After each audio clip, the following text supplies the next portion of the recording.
Welcome to the fourth message of our series, Live in Grace, which is part 2 of our study of the life of David. Keep watching as we look at the incredible story of David's grace and love towards the crippled son of his friend Jonathan, and as we reflect upon what it teaches about our need to act in a loving way, both towards our enemies and toward the people who have nothing to offer us in return. Probably one of the best known commands in all the Bible is the command given by Jesus that as followers of him, we should love one another. An example of this, it's many places, but one in John chapter 15 or 13, Jesus said, "A new command I give to you, that you love one another, just as I have loved you. You are also to love one another. And by this all people will know that you are my disciples if you have love for one another." Now, so here we see that it teaches that one of the distinctive marks of a follower of Christ should be our love for other people. And that would seem to be a pretty simple idea because we all know what love is, right? And it would seem to be, but then we think about it, and I realize that I could go out in the streets and just stop 20 people at random and ask them, what would you define love as being? And I would probably get not only 20 different answers, but answers, some of which would be vastly different between them. And so we sit there and say, what is love? I ran across, even in this, I was thinking about this, a story about some researchers, a group of academics that asked a group of children, what does love mean? These are all children 4 to 8, and they had some very interesting answers, that some were broader and some more meaningful than you would imagine. You had Billy, who was a 5-year-old little boy named Carl, whose explanation of love is this: love is when a girl puts on perfume and a boy puts on cologne, and they go out and smell each other. 6-year-old Chrissy had a practical definition of love. She said, love is when you go out to eat and you give someone most of your French fries without making them give you any of theirs. Terry, who's only 4, said, love is what makes you smile when you're tired. And one of the kids saw the context in the love in the mom and dad's marriage, such as 8-year-old Chris, who said, love is when mommy sees daddy smelly and sweaty and still says that he's handsomer than Tom Cruise. But others saw it in broad text of their broader family. 5-year-old Bobby said, love is what's in the room with you at Christmas when you stop opening the presents and listen. And 7-year-old Nicole said, she was already thinking in romantic terms. She said, love is when you tell a guy that you like his shirt and then he wears it every day. There was 6-year-old Tommy who said that he was able to see beyond romance to something deeper. I love this. He says, love is like the little old woman and the little old man who are still friends even after they know each other so well. And it's beautiful. At 5, little Claire saw love in terms of how her mom loved her. She said, my mommy loves me more than anyone. You don't see anyone else kissing me at sleep at night, do you? And little 4-year-old Bethany saw it relating to her sister. She said, I let my big sister pick on me because my mom says she only picks on me because she loves me. So I pick on my baby sister because I love her. And little Marianne defined love this way. She says, love is when you let your puppy lick your face and he comes and licks your face after you've left him alone all day. And you say, that's beautiful. And we laugh at these different definitions of love and the ideas of a child. But it does illustrate something of a challenge. How do we know what love is? How do we know what it means? And let me even ask it this way. See, when we look at it and we see a passage like this and we say a distinctive mark of our faith should be our ability to love, should there be something distinctively different about the way that we love as followers of Christ as an outward expression of our faith? Should Christians be more loving because of the relationship with Jesus? And if so, then what does it mean to be more loving? What does that look like? How is that expressed? We're in the middle of a study of the life of David, and I love the passage that we're going to look at this morning. There are times that we've seen that he messes up, and his story is one of looking to God's grace. And there's some times where you see that this was a man who was unique as a king, that there was something unique about his character that stood out beautifully. And the passage we're looking at today is a beautiful illustration of where he got it right, because it shows us something about the nature of love. We're going to see a beautiful illustration of distinctive love of a follower of God. And the first thing that we're going to see here is we're going to see that one of the things that is really significant is that a person who really understands the love of God has the character of a promise keeper. See, 2 Samuel 9, where we're looking at today, is in the context of a broader passage. And so we looked at chapter 7 last week, and we saw that David is experiencing the success. And in the middle of the success, he's building his capital, and he wants to build the temple. And there's all this building. In chapter 8, we didn't really look at that, but it's just a story of his battles and how he's fighting all these battles, and he's having victory after victory, and he's conquering the surrounding enemies of Israel. And so when you have all of this in the midst of all these victories, all this building, we then start in chapter 9. And if you have your Bibles, you see right there in the beginning of chapter 9, David said, "Is there still anyone left in the house of Saul that I may show kindness for Jonathan's sake?" So in the midst of all his conquest, in the midst of all his building, he stops and he suddenly asks, "Is there any descendant of Saul, the previous king, whom I can show kindness to?" Now this seems totally out of the blue. You look at that and you say, he's got all this going on, and where does this come from? Why would he even think of this? And the reason he thinks of this is that he's reminded of the fact that he once made a promise. Now, to understand this, we have to go all the way back to way earlier in his story. Some of you were here, when we were looking at this back in chapter 20 of 1 Samuel. Again, probably 20 or 30 years earlier than these events. In 1 Samuel 20, David has built this relationship with the king's son, Jonathan. And then the king has turned against David and is trying to kill David. And we're told that that time his friend Jonathan came to help him. And what happened is that they made a promise to each other.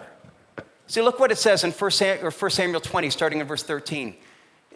It says, in Jonathan speaking, "But should it please my father to do you harm, the Lord do so to Jonathan, and more also if I do not disclose it to you and send you away that you may go in safety. May the Lord be with you as he has been with my father." And basically Jonathan's saying, if my dad's seeking to do you harm, I'm willing to go against him. I'm going to do everything that I can to protect you. I'm going to do everything I can, even at the risk of my own position, to care for you as a friend. And so, he acknowledges there's going to be one day where you become king. He's the crown prince. He's the guy that should be threatened by David, because he's the guy that's in line to become king. But he says, no, I realize that God has called you to be king. And so I'm going to help you in that. But then he continues in verse 14. He says, when you become king, he says, but if I'm still alive, show me the steadfast love of the Lord that I may not die. And do not cut off your steadfast love from my house forever. For when the Lord cuts off every one of the enemies of David from the face of the earth. So basically he's saying, what I want you to realize is that when you become king, show kindness to my family. And here's why he's saying this. It was the universal custom of that time that when you had a new king from a new dynasty, a new family line, come to the king, or come to the throne, it was a universal custom that you would then kill all the descendants of the previous king because they were a threat. You realize that, here you have, the new king, and people say, well, people can rally around him. Even we saw in the beginning of 2 Kings, as David is made king, you had one of the generals raise up one of Saul's sons and try to make him king, and there was a civil war. And as long as there is living descendants of Saul, there's a threat that people that are opposed to David may use this person to try to rally people against David. He's a threat to David. And so it's the custom. You're going to kill everybody. But Jonathan says, I want you to realize that, or make a promise that when you become king, that you won't do that. That you'll show kindness to my family. And so he makes this promise. Look at verses 16 and 17. And Jonathan made a covenant with the house of David, saying, may the Lord take vengeance on David's enemies. And Jonathan made David swear again by his love for him, for he loved him as he loved his own soul. So here they come and they make this promise to each other. We're going to do whatever we can to not only care for each other, but for each other's families, for each other's offspring. And so now we come to the events of 2 Samuel 9, and it's some 20 to 30 years later. Jonathan is dead. No one else knew about this vow. This was something that was private between David and Jonathan. No one else knows that. There's no one to come and to challenge David, said, you made this vow, you made this promise, you need to do it. And it's easy for him to forget it. Or it's easy for him to say, well, I'll just do it by not hunting down Saul's descendants. But no, he doesn't do that. He says, no, I want to be faithful to the promise that I've made. And look at what he says. Again, verse 1. And David said, is there anyone alive still left of the house of Saul that I may show kindness for the sake of Jonathan? See, he doesn't even ask, is there anything of Jonathan's descendants? Is there anyone of Saul's descendants? And here he says, it says, show kindness. And the word here is probably not the best translation because it means not just only kindness. It means, actions of kindness, but it could be defined as grace or mercy. Can I do something that is gracious? Now, what is grace? Grace is love that is undeserved, it is unearned, it is unrepayable. And he's saying, is there anyone of Saul's descendants who I can show that kind of grace to? Someone who may be a threat to me, somebody who everyone else would think that I had every reason to put to death. And so why does he want to do this? Because he remembers I made a promise. I made a promise to a friend, and I want to be faithful to that. See, what he understood is that there's something about godly character, and a godly character who wants to have godly love, that character is the kind who will not only make promises, but be true to the promises that you make. And it's been many years. Jonathan's dead, and Jonathan's been dead probably at least for 10 years. And as David's saying this, he doesn't even know if there is a person, and if there is, who that person is. He doesn't know if that person was part of the civil war that was opposed to him. He doesn't know this person. He's done nothing to deserve David's love. In fact, he may have done things that were against David. But David looks at it and says, but I made a vow, I made a promise, and I'm going to keep it. Now, we may look at this and say, well, that's a really neat story, but the fact is, we don't generally make that kind of promise or vow to friends, and so we can't really relate to this. But the fact of the matter is that many of us have made this kind of promise. In fact, the biggest difference between the promise that David made and the promise that many of us have made is that when we made our vow, we made it in a far more public manner. It wasn't something private just done between us and the friend. It was done between us and the person we vowed to and God, and in many cases, most cases, hundreds of other people. And it was the vow that we made when we made a vow in marriage. That we stood before God and numerous witnesses, and we made a vow to love, honor, and cherish our spouse until God separated us by death.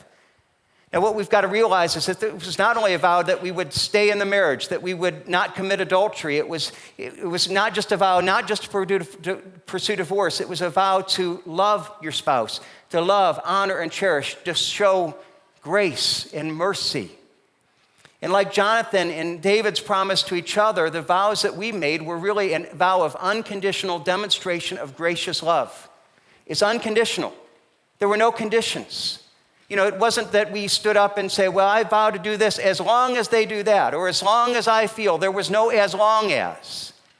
What happened is that each one of us who were married, we stood up there and we said, I vow to do this, and period, no condition to it, regardless of the action of the other person. We made a vow to treat the other person with love, not only when we felt like it, not only when we felt love or romantic, or not only when they deserved it, but even when they didn't deserve it. It was a vow to demonstrate gracious love. And the whole idea of gracious love is something that is undeserved, something that is shown, that is truly demonstrated when we don't feel it. And now I think about this, and this is something that we lose today. We often think of marriage in terms of something that's very conditional. The idea of we don't really think about our vows very much. And, we don't really think about what we promised and what they mean. I even ran across kind of a humorous story of this, of a man that was watching his granddaughter one day, and he said he looked over and he saw her playing with her dolls, and at one point in time, she decided to stage a wedding. So she was the bride, and she got her teddy bear and held him up there, and he was the groom, and she said, as she picked up her teddy bear, she said, well, now the minister, you may read us our rights. And she said, she put down the teddy bear and she turned around and she then played the role of the minister. And she said, you have the right to remain silent. Anything you said can be held against you. You may have the right to an attorney, and now you may kiss the bride. And you look at that and you say, we laugh because it's a child's understanding, but the fact is we don't really understand our vows very much. And oftentimes we think of vows almost in those terms, that it's something that is that it's a restriction. That is something that we have to do. And as I thought about this, it was a very relevant time to me. This past Thursday was our 26th wedding anniversary. And so we celebrated that. 26 years ago, I married this beautiful woman. And if you look at that picture, you could tell that's Sandy, beautiful one. She hasn't changed much over 26 years. But the skinny guy with hair, that's me, just in case you're not sure. And, so we look at this and said, 26 years ago, we made a promise to each other. I made a promise to love, honor, and cherish until God separated it by death. It was an unconditional promise to show gracious love to each other that we made before God. Now, I will tell you, after 26 years, I love my wife more than I did on our wedding day. I'm thankful for her. She's been God's blessing to me. But I will also say that in those 26 years, there have been numerous days where I didn't feel a whole lot of affection towards her. There have been numerous days that I didn't feel motivated to show her any love. And I'm sure that she would say the same thing. There have been numerous times that, that she'd say, oh, I haven't done anything, or times that I would say that she hadn't done anything, and boy, why should I? Because I did this last, and it's her turn.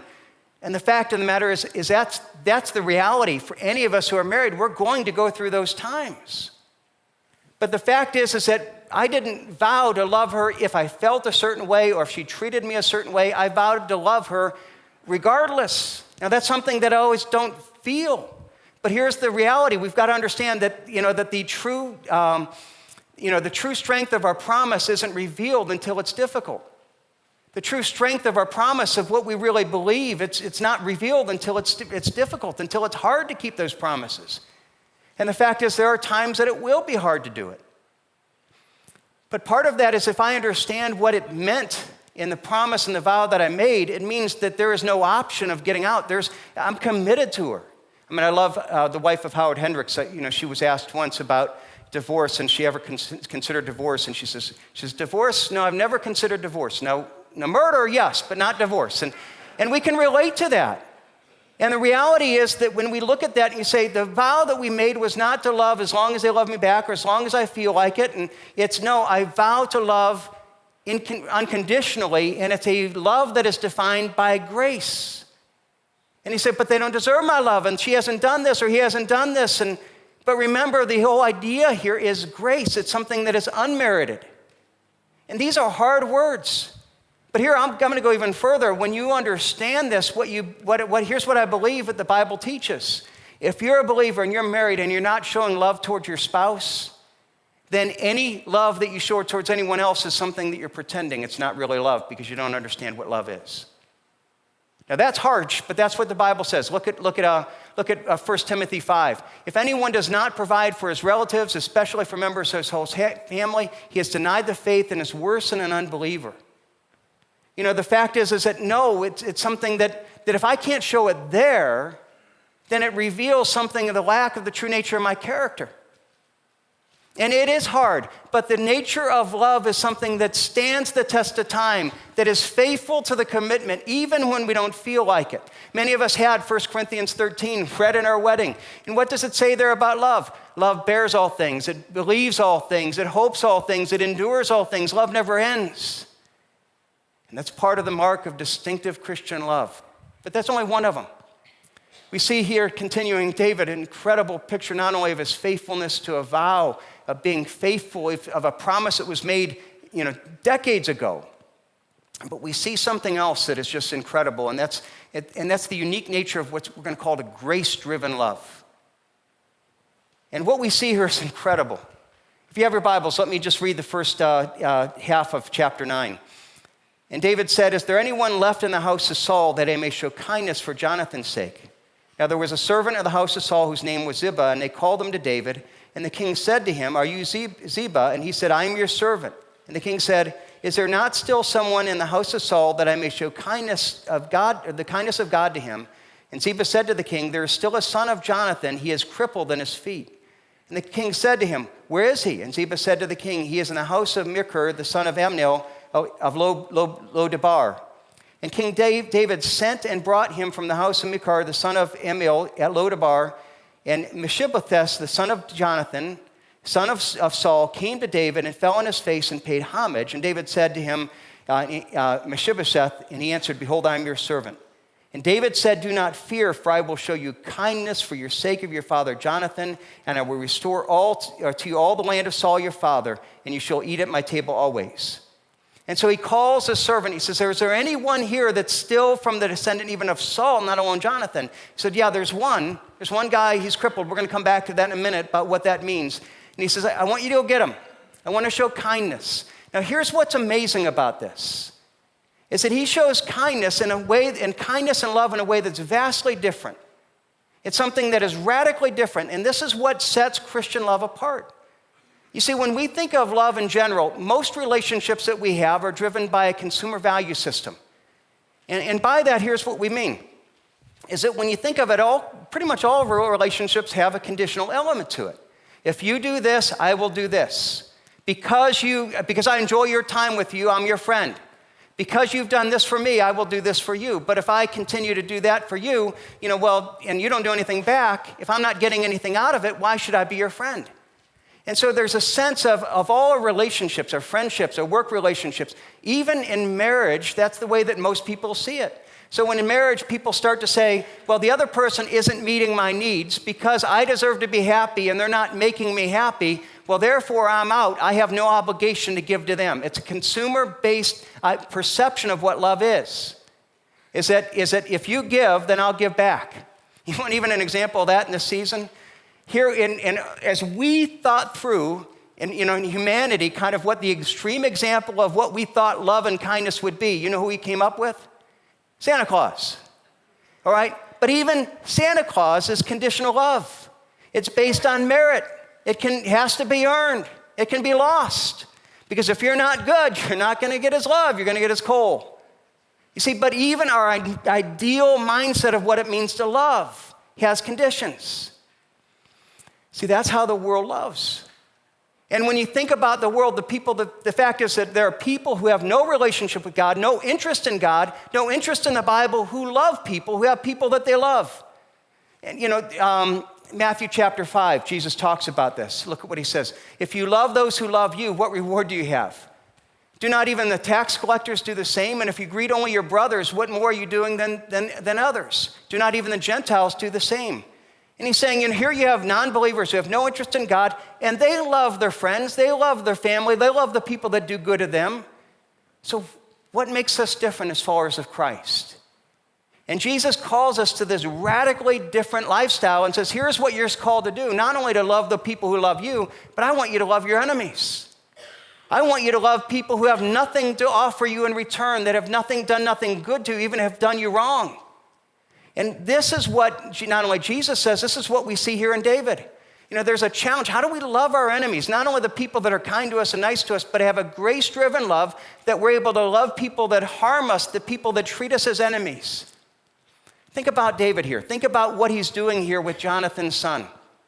The fact of the matter is, everyone in that area and in that time would have seen this person as an enemy, because he was associated with the old king's rule. He was a person whose very presence people would rally around to oppose David.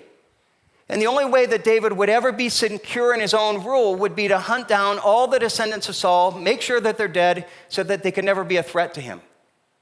Now we could say, well, this guy, he's never really acted as his enemy. And well, the fact of the matter is we're not really even sure of that. What we do know is that there was a 5-year period of time where there was a civil war, where one of the descendants of Saul, one of this guy's uncles, had set up himself as king and was trying to get people to follow him, and was fighting against David. And we don't know what this son of Jonathan did in that time, but what we do know is that he did not come to David's aid. He did not come and say, my dad said that David would be the next king. I want to give my name to credibility to help David. He may have actually helped the uncle oppose David. We don't know, but we know he didn't help David.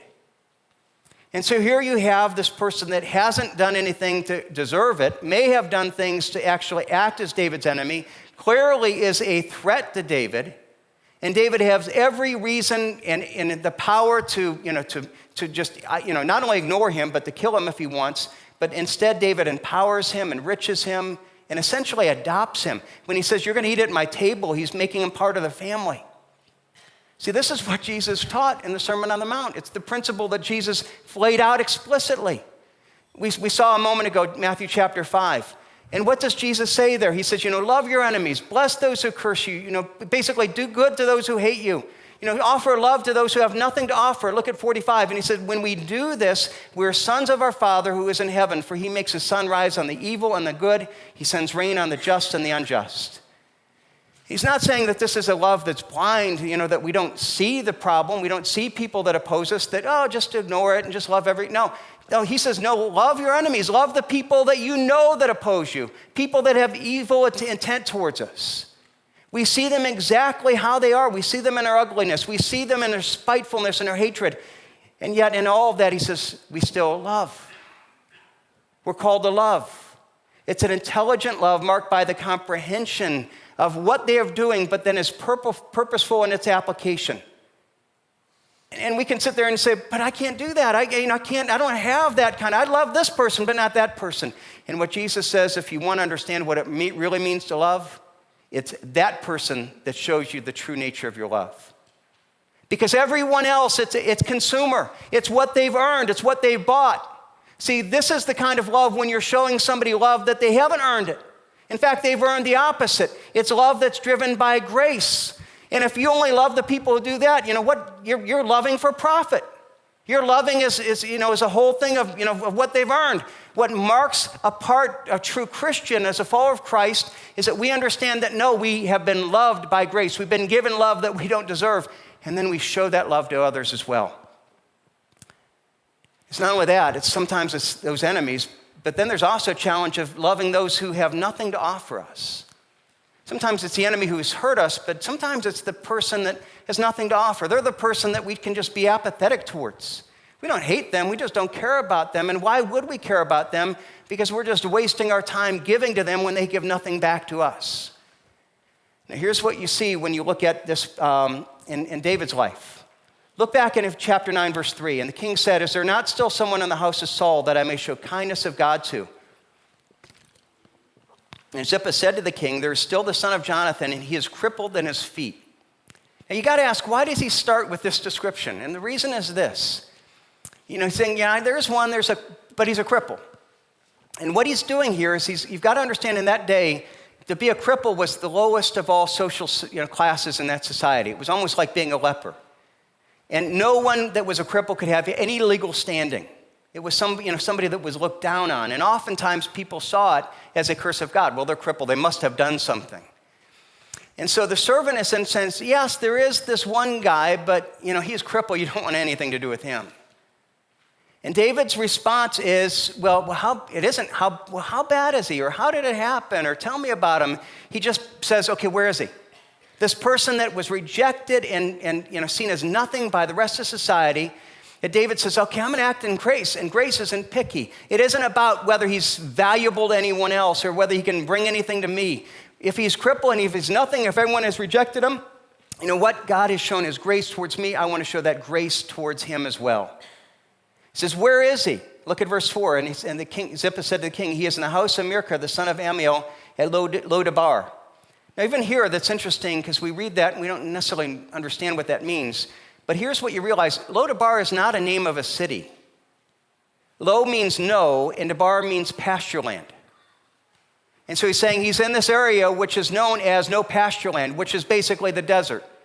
And here's a guy that has not only been rejected, but he's now living in fear, and he has nothing to offer. He's living in this place of the desert.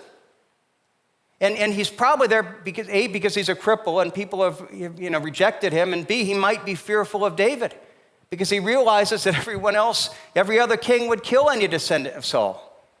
And so what David does is he sends for him, and you can imagine this picture we read just a moment ago as he comes before David and he's trembling in fear and he's wondering what David's going to do.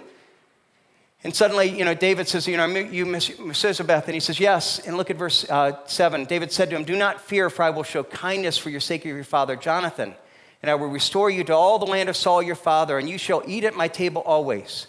And he paid homage and said, what is your servant that you should show regard for a dead dog such as I? And the king called Ziba, Saul's servant, and said to him, all that belonged to Saul and all to his house, here I have given to your master's grandson. And you and your sons and your servants shall till the land for him, and shall bring in the produce, that your master's grandson may have bread to eat. But Mephibosheth, your master's grandson, shall always eat at my table.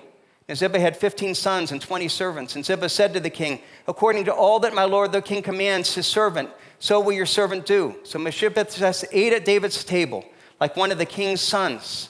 And he had a younger son whose name was Micah, and all who lived in Ziba's house became Mephibosheth's servants. And so he lived in Jerusalem, and he always ate at the king's table. Now he was lame in both his feet. Now it's an incredible picture of grace. And here you have David giving away this land, which was his land. It was now costly to him. He's giving to him. Mephibosheth had nothing to offer David.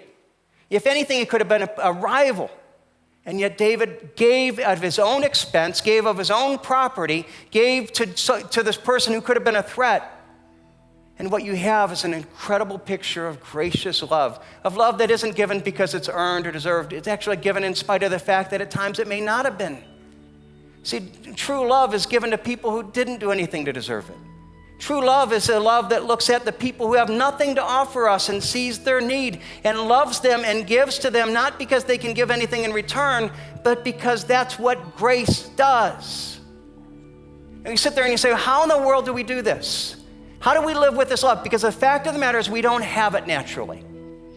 There are times, maybe some here that are sitting there saying, I don't know if I can stand my marriage. I don't have the ability to continue to love this person. I know I said those words, but I can't do it. How do I love my enemies? You're thinking of someone and say, I can't love that person. How do I love people who have nothing to offer me? The fact of the matter is we don't have it to offer. But here's the truth of the gospel, is we can only love to the degree that we've experienced and accepted that love. The fact of the matter is, if somebody that has never experienced love, they don't know how to love. It's only when we've experienced that love ourselves are we taught how to love others in that way.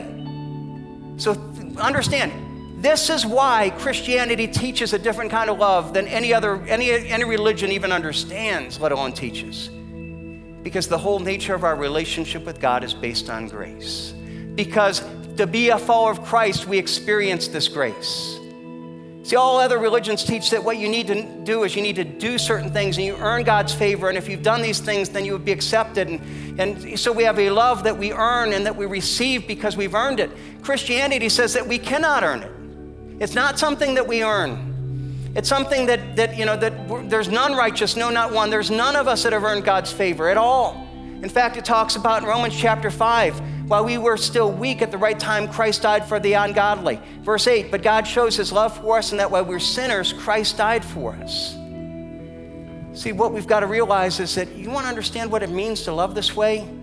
Our ability to show God's grace grows from our knowledge and experience of God's grace. And if you're here and you say, I can't do it, now the first question is, have you ever experienced the love of God?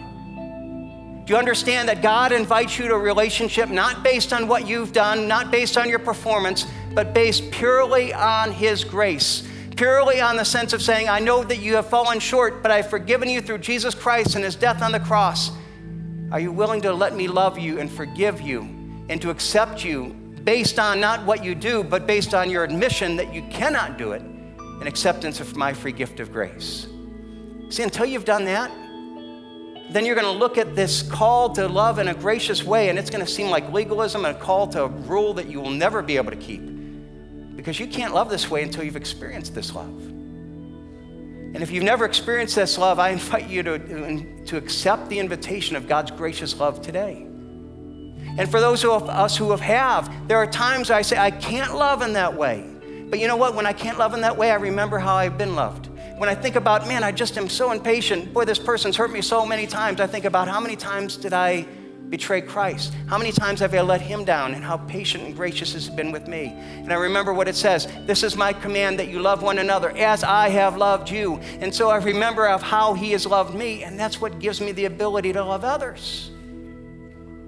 And that's where it starts, but that's not where it ends. Because even when then we say, how do we do it? You know how we do that? Is our continued dependence on God's grace is the source of that love. It's not only that I remember that he loved me at that point when I came to relationship with him, but you know what? The whole gospel is saying, God, I agree with you. I do not have what it takes to have a relationship with you. I confess it. I ask you to give me righteousness I don't have. And you know what it means to struggle on this issue? God, I do not have the ability to keep loving my spouse. I do not have the ability to keep loving my child. I do not have the ability to keep this vow. God, I do not have the ability to love this person that has treated me wrongly. God, I don't have the ability to really love this person that has nothing to offer. And we admit it, and we say, God, I don't have what it takes. God, give me what I don't have. And here's the promise, is if you come and if you surrender to him, he will give you what you do not have. That's the gospel. It means that we first have to admit that we don't have it, that we're needy. And as we come, as we admit that need, and we admit our brokenness, and we surrender to him, he loves us in grace, and by grace gives us the ability to love that we would never have otherwise. And so as followers of Christ who have experienced grace and who live in grace, we learn to have this radically different love that's totally different than anything that anyone outside of the church can really ever know. He invites us today to experience that love, to know that love, that we may share that love. Thanks for watching. If you have any questions about what we talked about, Jesus Christ or church, feel free to reach out to us on Facebook, Instagram, or by email. The links are in the description.